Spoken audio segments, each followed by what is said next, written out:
Thank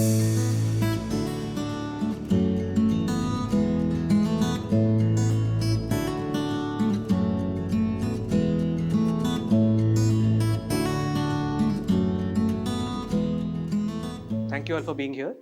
I'm Chaitanya Ramalike. I'm the co-founder of wakefit.co. We are India's largest direct-to-consumer sleep solutions company, and we've been fortunate enough to serve the needs of over 7-8 lakh Indians across the country. We do our own R&D. We have our own manufacturing facility outside Electronic City, and we import raw materials, manufacture, and then ship it to consumers' homes. And when they respond and say, I had a good night's sleep, or my ailing father had a good night's sleep in a different city, or my child is sleeping well and they go refreshed to school, I think that makes the effort fulfilling. I've been an entrepreneur earlier. This is my third startup. After a few different journeys, finally, this is a successful one in the normal sense. We've been able to employ about 500, 600 people, and with the same mission, which is can we get India to sleep better? And for the last 4 years, we've done this. And now, on the occasion of World Sleep Day, next Friday, which is March 13th, we wanted to do something else to put the conversation forward, take the conversation forward, because I keep telling everybody that I can catch hold of that it's very hard to depict sleep. And it's the first casualty that happens whenever anything else in your life goes wrong. Not even goes wrong. Netflix launches a new series, sleep goes for a toss. You're stressed at work, sleep goes for a toss. Your kid has not done well at school and you're wondering how to teach or change the method, sleep goes for a toss. Anything else, sleep is the first casualty. So we wanted to try and do something and take this conversation forward on this occasion. We have also done a lot of study. We have over 1.4 lakh Indians who have shared their sleep data with us, where they've given how they sleep, what disturbs them, what they struggle with on a day-to-day basis, why they can't sleep, and that is a very humbling experience. So on this occasion, now that we have this context, I would like to run the next 1 hour as follows. First, we are going to have a very eminent sleep researcher. He is Dr. Arun Shashidharan. He has been a sleep researcher for over 10 years, and he comes with two different types of background. One, he's a medical doctor. Second, he's a PhD doctor who knows how to build research frameworks. So over the last 10 years, he's been able to study different kinds of sleep, different sleep in different kinds of people, and different, when I say different kinds of people, it's as diverse as what happens in a paranoid schizophrenic when he or she sleeps, to somebody who's an older senior citizen and what happens in their sleep patterns. So he has a wealth of experience. So we want to talk to him, bring some insights out from that angle. Second, we're going to talk to a very eminent, well-known, award-winning holistic coach and a writer, Luke Coutinho. He doesn't approach sleep from one angle. He approaches it from a very holistic lifestyle change angle. And as he was passionately telling me just 20 minutes ago, that the focus is immunology. If you can get the immune system up, a lot of things the body can take care on its own. So that is the second angle that we want to bring out. This is what we read and do R&D on every single day.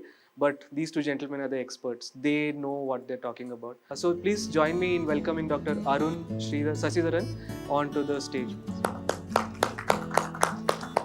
Gave very interesting examples of what happens when people use the mattress to work. And then you also gave a solution where in cramped Indian cities where the mattress is the center of the home and people end up working there, sitting there, eating there, watching TV there, and then sleeping there. You also gave an interesting solution on how it can be worked around, even in a cramped Indian home. Maybe in Bombay, the houses are so small. In smaller cities, in larger cities, the bachelors, when they live, they're sharing a room. So you gave an interesting solution. First, you explained the problem about what happens to the brain.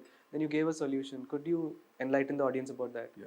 So, uh, like I mentioned initially about the sleep stages. So one thing that we forget is during sleep, brain is not completely inactive, and in fact, the brain is aware, and it can even during deep sleep, the brain is able to get auditory cues. Like if you speak out the name of that person, the person can awaken itself. And there are studies which have done where if you put any other auditory thing, like any other normal auditory sound, versus if somebody is speaking, somebody is calling out this person's name, the brain's response is higher. And it also means that the brain is responding. So this happens typically, and at the same time, And he also mentioned that it is an anthropological reason. Back when we were dealing with dinosaurs and living in the Stone Age, we needed some part of our brain to be awake to respond to threats around us. We couldn't just fall asleep and not be worry free. So that has continued for anthropological reasons. That's why it's awake, you see. yeah, so one half of the brain actually is slightly more alert and will try to get these cues and try to get up. At the same time, sleep is also a context driven thing. So this context that prior to you going into sleep, you have the context that I will be getting a call now, I have to do this in the morning, I should get up at this particular point of time. This can parallelly happen. And the part of the brain which is slightly more awake will do this process.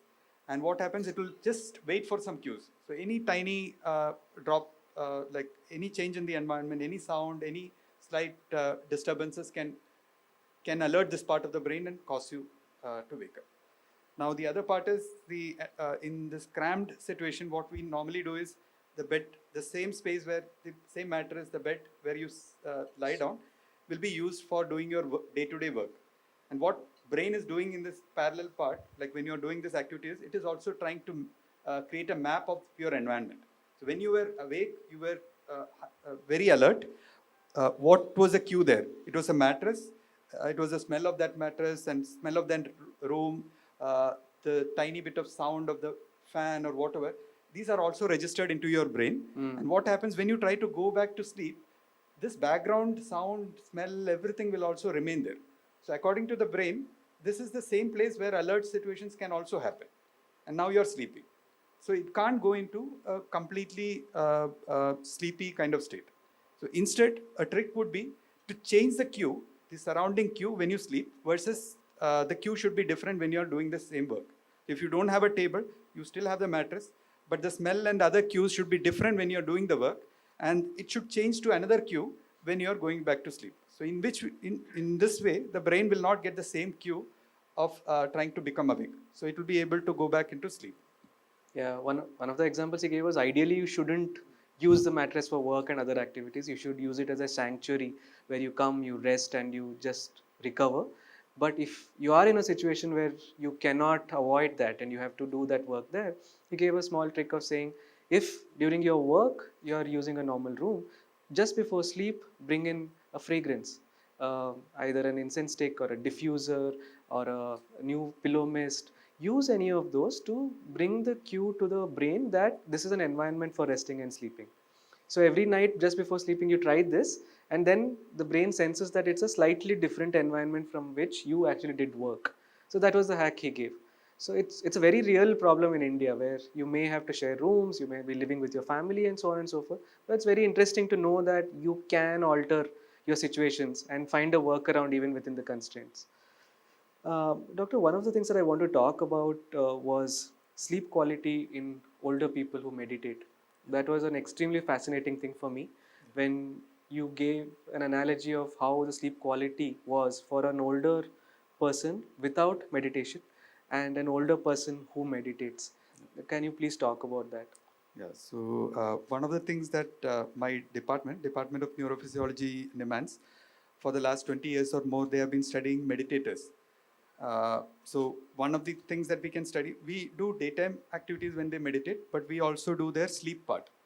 So one problem is meditators tend to speak out that their sleep patterns are different. They say they may not be able to sleep well. So when we do our studies with sleep, full night studies, what we realized is one, contrary to what they say, they actually sleep longer and they have deep sleeps, very proper deep sleep patterns and REM patterns, etc. And the second part is most meditators, when they are practicing about 10 to 20 years, they'll be old. So they'll be like 65 years old. So the problem is we would want to compare it with some older individuals of similar age. And we notice that older age, they tend to sleep shorter. They don't go into deep sleep very often. And they tend to get up multiple times in their night.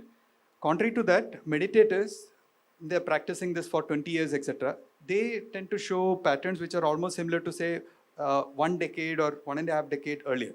Say 45-year-old normal person's sleep pattern is what we see in a 65-year-old meditator. Wow.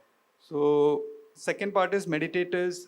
It was a misconception that meditators, because they meditate, they also generate slow brain waves. That means they are sleeping then.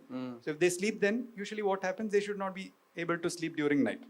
So that myth was also broken. So daytime they can produce those slow waves during meditation, but at the same time they can produce a pattern which is different from wake meditation and have deep sleep throughout their night. So which also means that if you change your lifestyle, have a fixed protocol, you can improve your sleep. You can prevent this age-related decline in sleep problems. So that's a very powerful way of changing your lifestyle. You don't need medications to do this. In fact, medications which help in sleep, we have done studies with insomnia in anxiety disorders. So you take typical medications which are prescribed for insomnia. Right. Actually, it deteriorates your REM pattern, your NREM pattern. So you get sleep initially, but your whole organization is kind of lost. Got it. That is the perfect segue to welcome the next gentleman, Luke. Luke, please come on board. Please. So the reason this was a perfect segue for Luke was, while Dr. Arun and team have approached it from a very science and identifying the problems kind of an approach, Luke has taken a much more holistic approach. Scientific, integrative, can use normal medicine, homeopathy medicine. Using all of these things, how can you actually help the body fight its problems on its own? What is the role of immunology? It's extremely fascinating to listen to him. And I would love to start off with the question of, I'm an avid follower of yours on social media. And just yesterday, I saw your clipping about how coronavirus, everybody's talking about. They're saying hand wash, they're talking about sanitizers. But you said there's a simpler thing in our hands about how we can use our own body's immune structure to sort of combat that. If you can start with that, it'll be a great segue to continue forward. Right, so the simple example of the immune system. So right now when there's panic in the world about the virus, bacteria, everything that exists, everyone starts looking externally. What can we use? What medicines? Hand sanitizers, wearing masks. But we fail to look that our systems already have an intelligence which is designed to fight most viruses, most bacteria. When we look at whom it's affecting the virus, it's affecting people who already have a low immune system. So the next thing that people do is they start Googling foods that boost the immune system. But it doesn't work like that. The immune system is way, way more complicated than that. But when we look at the reason why we sleep, like Doctor was rightly saying, there are many activities that happen while we sleep. One of them is your immune system. So when you think sleep, you think immune system. If you have less sleep or poor quality sleep or disturbed sleep, you have a low immune system. And it doesn't matter how many masks you wear, how much of hand sanitizer you use, but you will have a low immune system. So you may protect yourself physically from a germ, reaching your nose or your face, but your immune system is able to fight it. And like right now, all of us are sitting in this room. Okay, we're sitting in a hotel room which has cushioning on the wall, carpets, all of that. We're all breathing in bacteria right now, every one of us. Okay, but what's keeping it from causing a problem? Our immune systems. So how do we integrate our immune systems? How do we harness the intelligence of our body to protect us? So I'm not saying sleep alone is going to protect you. We should still be precautious. But in all of our studies, be it our cancer patients, anyone who has, a very severe disease inside of them, healing is not possible if their sleep cycles are out of place. Because healing only happens, when I'm talking about healing, I'm talking actual healing in the body. I'm not talking about airy-fairy healing. I'm talking about your cell's ability to repair, your DNA's ability to repair, inflammation to come down, your chemotherapy to work better for you, the effectiveness of your medication to work better for you, not sleep medication, because I agree what he said. People think sleep medication helps them, but it actually, completely throws your cycle out. So I'm not against sleep medication. Some people need it as a crutch initially, but if they become reliant on it and they don't change their lifestyle, at some point, even the sleeping medication won't work on them anymore. So coming back to the immune system and sleep, the first thing that we do with any patient who comes to us, our first question is the quality of your sleep. A lot of people say, how many hours should I sleep? It's not the hours. Yes, the hours will differ from person to person. It is the quality of your sleep. Some people sleep 6 hours, deep quality sleep. They go through their REMs, non-REMs, all of that stuff. In a perfect cycle like nature's designed it, they wake up absolutely fresh, rested. They don't need to wake up with caffeine or stimulants. They're fine. Some people even sleep 8 to 9 hours, but they still wake up tired. They still need coffee. They still feel like they need to sleep more. So it is really the quality of sleep. And like he said, the cycles that we go through, that is what is necessary for us. And I think most people, they've taken sleep for granted, like you said. We have any problem in our life, the easiest thing to discount is sleep. Let me explain, for example, any new TV serial that comes online. It is designed for you to watch the second one. How many of you can actually discipline yourselves and say, I'm going to watch one, and tomorrow I'll watch one more and one more? There are a few people who can do it. I definitely can't. Because it's your mind, it's dopamine. Every serial that you watch, why do you want to watch one serial after another? It's your dopamine. The first serial leaves you with what could happen. A cliffhanger. Absolutely. That's dopamine.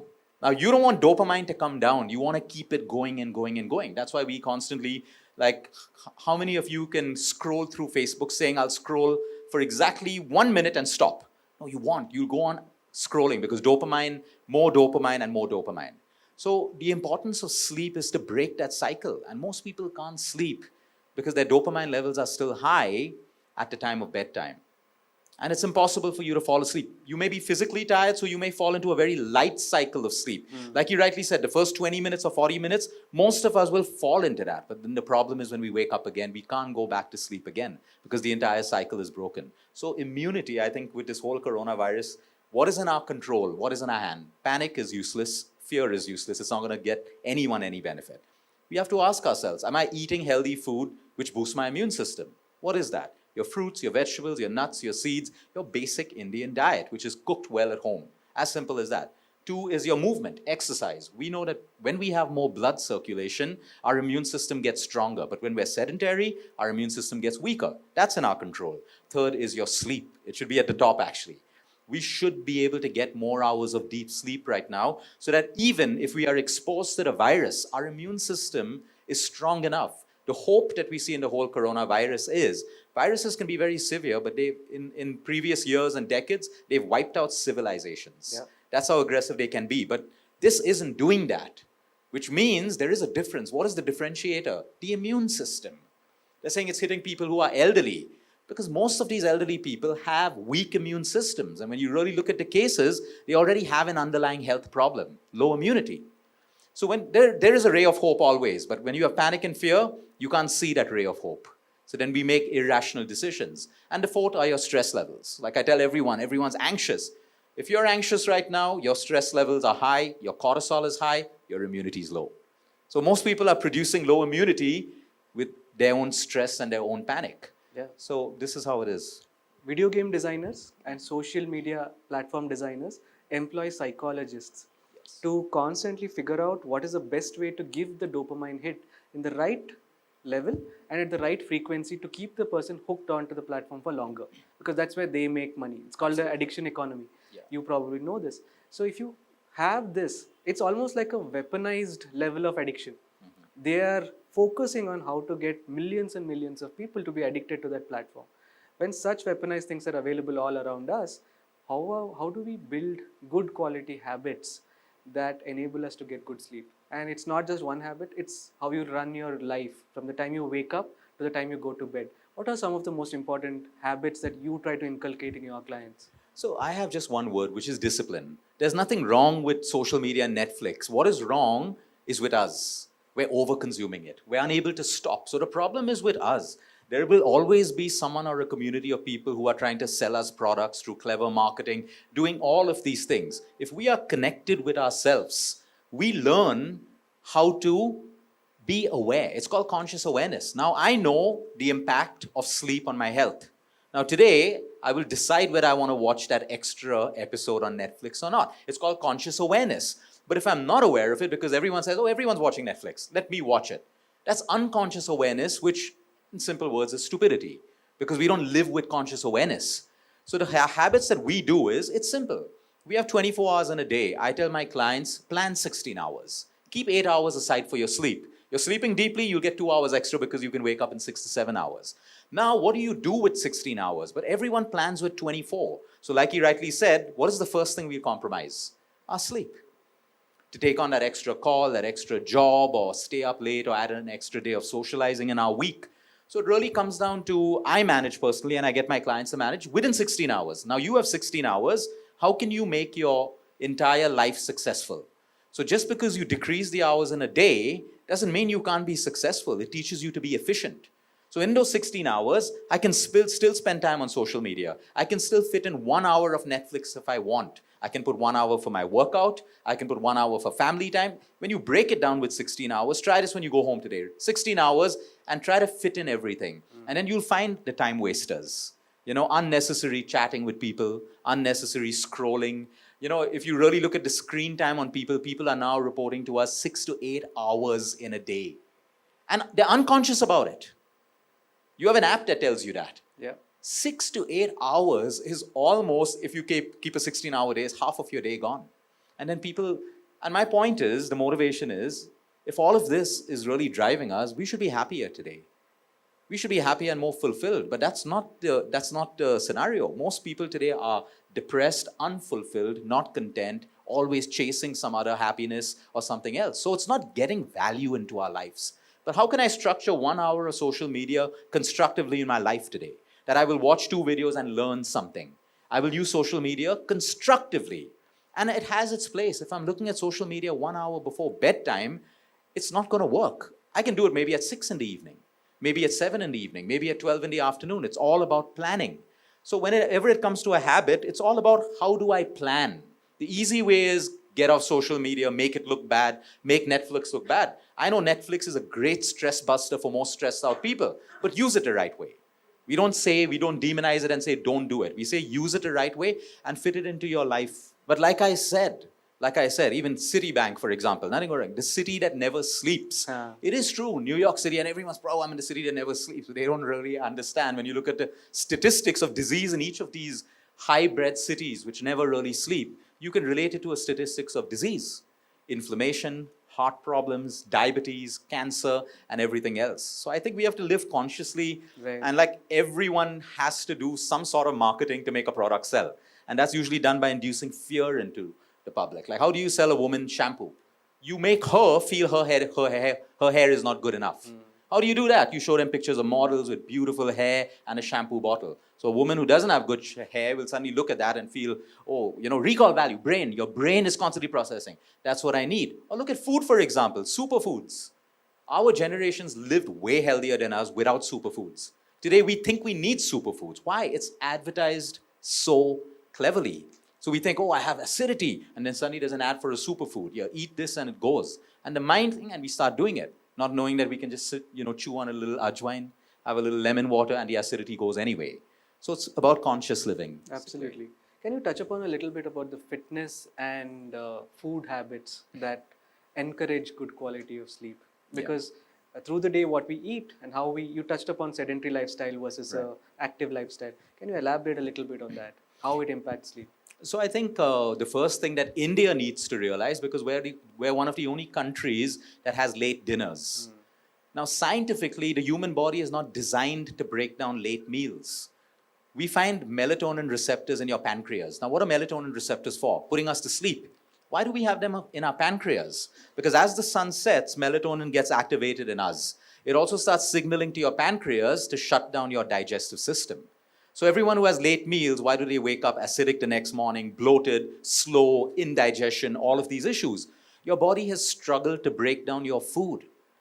And when we eat late meals, we have the biggest issue.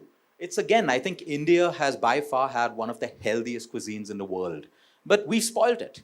We've tried to, change our local oils to, olive oils and stuff like that, which there's nothing wrong with olive oil if you're using it the right way. But in Indian, trying to cook Indian food in olive oil creates inflammation in the body. And then everyone's trying to find what's that perfect time to eat. It's as simple. The earlier your dinner, the better your sleep is going to be. And we've seen massive, testimonials. We launched across the world and we had lakhs and lakhs, or if not 1 million people who participated for 1 week in a very simple exercise. Eat by sunset, wake up 12 hours later, whatever, and eat with sunrise. people slept better. Insomniacs slept better. You know, because what happens is, just imagine you're having a heavy meal at night. What is the function of food? It breaks down into energy. When your brain is trying to put you to sleep, but your body is breaking down your roti or your rice that you ate or your brownie that you ate into energy, where's that energy going? Because you're not running, you're not at the gym. It creates fluctuations with your brain, confusing your brain. Am I awake?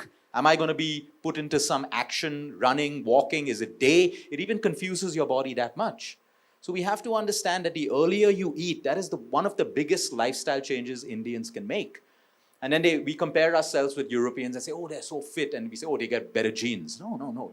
They may have better genes in a small way, but they have a better lifestyle than us. Their meals are over by 5, 6. They're active. They walk more than us. They're not as sedentary as we are. They respect sleep cycles. During Monday to Friday, you will never find Europeans, or for that matter, most nations, socializing. Friday and Saturday, they will go all out. But during the week, they respect the circadian rhythm of the body. But look at India today. They're socializing on Monday, Tuesday, Wednesday, Thursday, Friday, Saturday. And the body responds in sickness. It's as simple as that. So I think the first lifestyle change for food, okay, it doesn't matter. If you're South Indian, you must eat South Indian food. It's as simple as that. You move to North India, you can slowly transition. The question I ask people is the food that your parents fed you after you finished breastfeeding, if you were healthy at that point, okay, that is the same food you should be eating today. That's the food that built you. But we changed our diets because our mindsets got poisoned by everything happening around us. And most of our clients, when we moved them onto their staple diet that they had when they were growing up, most of their problems start to disappear automatically. Wow. Because food is information to your genes, and that's what built us. That's fascinating. You also touched upon something very interesting about the fourth pillar, emotional well-being. Right. There's a proliferation of apps. There's Calm, there's Headspace. Right. There's different schools of thought on how you meditate. Do you focus on your breath? Do you focus on your thoughts? Do you focus on a particular school of thought, art of living or some other kind of meditation? What is the simple advice that you give to anybody who wants to inculcate meditation into their lives? So I think the first thing is the biggest misconception of meditation. People think they need to stop their thoughts. They think they need to silence their mind. That is not meditation. Meditation is not about you trying to stop thinking. It's impossible. And that's why people give up. It is impossible for you to stop thinking. What we need to do is divert our attention. So today, even a game of football is meditation for some people because they can't think of a single thing while they're playing football. And after they finish the game, they're physically tired, but their minds, they feel like they've meditated. Someone cooking as well. So into their cooking or baking, they can't think of any problem that they have. They're only doing that. So it's all about moving focus from the conscious mind to something as simple as the breath. So you have like a candlelight meditation where someone focuses on the flame. Right. Distraction. Someone focuses on music. So someone who can listen to music without their mind wandering because they're so into the music, in a way is meditation. It is calming down our mind. So I think the biggest misconception is people, they've made it a fad. Light a candle, sit cross-legged, temperature, fragrance, all of that stuff. You can just sit. You can be meditating right now. You could be just focusing on your inhale and exhale, listening to me, but you're still focused on your breath. That, in a way, is meditation. You don't have to close your eyes. And of course, sleep is the best meditation, in a way.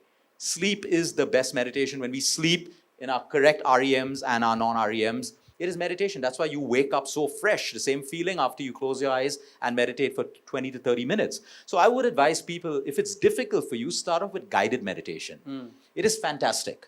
So you have so many apps. There's Calm, there's Insight Timer. Put your headphones on. Someone's guiding you how to breathe. And they breathe you and lead you into a meditation, which is beautiful. If you try to do it on your own, it's great. But if you give up and your mind is wandering, then use guided meditation. It's very, very simple. Like a simple meditation can be done right now in 2 minutes where you close your eyes, sit with your back straight, and you just start focusing on every inhale and every exhale. That's it. You can do it for 2 minutes. You've meditated. It's as simple as that. Then the 2 becomes 4, the 4 becomes 5, 7, 8, and then it becomes addictive. It becomes so addictive. But I want to touch upon that point, what he mentioned. It's such an important and brilliant point. A lot of meditators think they can cut down on their sleep because they're meditating. This is a huge, huge misconception. Maybe yogis can do that because they do it throughout the day. Their energy expenditure is very less compared to a layman. We still need sleep. So there are certain religious parts in our country, okay, where They encourage people to wake up at 3 in the morning, 4 in the morning and meditate. There's nothing wrong with that. But they also expect you to sleep at 9 or 10 in the night. You can't be socializing till 12, 1 in the morning and come back and say, I have to wake up because my spiritual part tells me to meditate at 3. You know the amount of sickness we see in these people, right from brain cancers to brain tumors to inflammation issues in their system because their sleep is 2 to 3 hours. And then they believe that, but I'm meditating for another 1 hour and it's enough. It is not true. Very few yogis are able to reach that level. So I was with Gurudev Sri Ravi Shankar about a month ago at the ashram. Okay. And we had a discussion about this. He said, even I've not reached that level. Even he's not reached that level. These are all myths. These are all myths. Sleep is sleep. It is a mechanism that is built into us, and we have to respect it. In nature, what you don't respect backfires us. We can see what's happening in the world, climate, tsunamis, earthquakes, everything. It's because we don't respect the cycles of nature. The same thing with your body. Today we have billionaires who come to us. They don't have their health. They have billions in the bank, but they don't have their health anymore. And who wins at the end of the day? So what we're trying to say is get a balance. Try to get your sleep and emotional. And everyone says, I'm stressed, I'm depressed. Ask them, how much are you sleeping? 3 to 4 hours. You will be stressed. You will be depressed. When you wake up with a good night of sleep, you are able to handle life's problems better. It's like a soldier. You send a weak soldier into war, he can't handle it. You send a weak, unslept, tired body into your daily life at work. Even a small problem is going to become magnified because you don't have the strength, the strength that your rest has given you to handle a problem. So someone says something, you become emotional and touchy about it and all of that stuff. So you have to also link your emotional health with the quality of your sleep. But it's a vicious cycle because then depressed people can't sleep because they're constantly thinking about their depressed thoughts. True. So we got to break that vicious cycle somewhere with retraining the mind and body how to sleep, when to sleep, timings. So the best advice we give our clients who are trying to sleep well, just get into bed at the same time every night, okay, no matter what, okay, Monday to Friday, take your weekend. If 10 o'clock is the time you set, even if you're not sleepy, get into bed at 10 o'clock because like you rightly said, it's the same mattress thing. We have a subconscious connection with our mattress. Like the moment you reach work, your second face and your second act happens involuntarily. You're a different person. You have to act to impress everyone, the boss, speak differently, act differently. The moment you're out of work, it changes immediately. Involuntary action, the same thing with a mattress.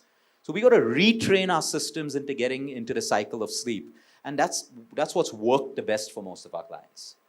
It's fascinating. The last question that I want to touch upon briefly is what you told me outside. That is such an interesting topic about how you saw the cases of remission in cancer patients who went back to their lifestyles without any other changes in their lifestyle versus what happens when somebody makes these choices. I think if this is a very powerful point, if we can show that for cancer patients, the behavior is so different of the body, what happens in a normal person, how we can actually inculcate. I think that's the most powerful thing that I want to leave them with. So I think, with cancer becoming an epidemic, this morning I posted, if we had the same urgency and panic around cancer, diabetes, heart disease as we do about this virus, we'll be in a better position everywhere at some point. But the whole point is, I follow the work of Dr. Matt Walker. He's a PhD in sleep. Recently wrote a New York bestseller, Why We Sleep. Yeah. And he does his experiments on human beings, not on mice and not on rats. And there's one startling statement that he makes.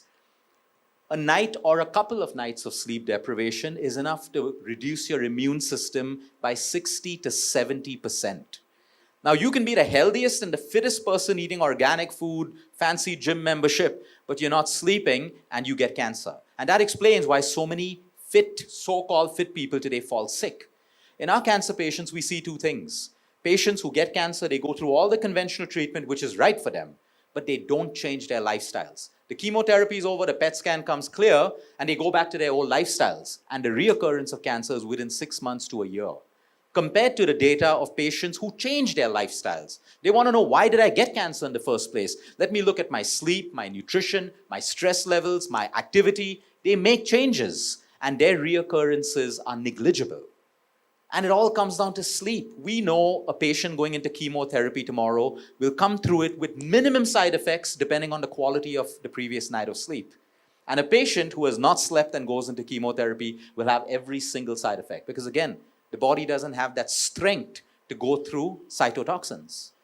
So I think I would leave you all with the point of the importance of sleep. And the next question is, how do we sleep? Again, like he rightly said, both of them, it's environment. You know, you can meditate before sleep, chamomile tea, light a candle, all of that stuff. But if your bed isn't comfortable, if your environment has too many bright lights, LED lights is the easiest way to shut off melatonin. So people who look at their phones and sleep, you are causing the biggest disruption to your sleep cycles. You may still sleep, but white light is a melatonin disruptor. Blue light that you get from your phones is a melatonin disruptor. So 1 hour before bed, phones must be off. Like I said, rearrange your day. 1 hour before bedtime, that's the time you're supposed to read books, spend time with your family. If you're married, make love, have sex, all of these things that people don't do today because social media and Netflix has taken that away too. And good sex helps you sleep better as well. There's a scientific connection. Oxytocin levels, testosterone, estrogen, deep rest. So calm alone, calm or insight timer is not the only thing you should be doing. You should be living like a human being. As simple as that. And as you start respecting the cycles of nature, everything falls in place.